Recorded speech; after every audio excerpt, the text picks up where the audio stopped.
Okay. Let's talk about your relationship with your dad, Manny Pacquiao. Kumusta kayo ngayon? How are you? How is the dynamics? Okay naman po, is very supportive, tsaka lagi niya po ang pinapaalala na always pray to God and be humble, ganun po. Oo. Madalas kayo mag-usap? Sometimes naman po. Oo. Pero yung halimbawa may mga laban ka, tumatawag ka talaga? Sometimes, pag Oo. tingin ko hindi siya. Kasi kailangan mo ng advice, di ba? Yes, Halimbawa, paano ko gagawin ito, etc. You do that. Yes po, yes po. Ano sa lahat ng moves ng tatay mo ang ninanais mo na sana magkaroon ka? Yung diskarte niya po sa ring, tsaka yung footwork niya po.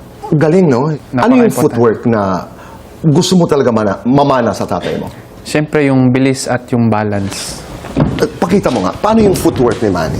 Yung, Yung ganun po. Yung, oo, ganun siya. Oo, ganun niya, tapos grabe bigla ka. siyang, Oo. pag ganun niya, pa. ganun. Oo.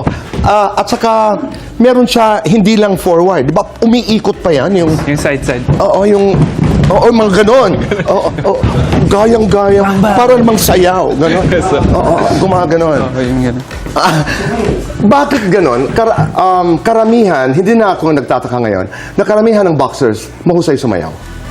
Hindi totoo yun. Because of the, di ba? Sa footwork po dahil. Oo. Kung sasayaw ka, ano ang sayaw na tatak, Eman? Can we have music, please?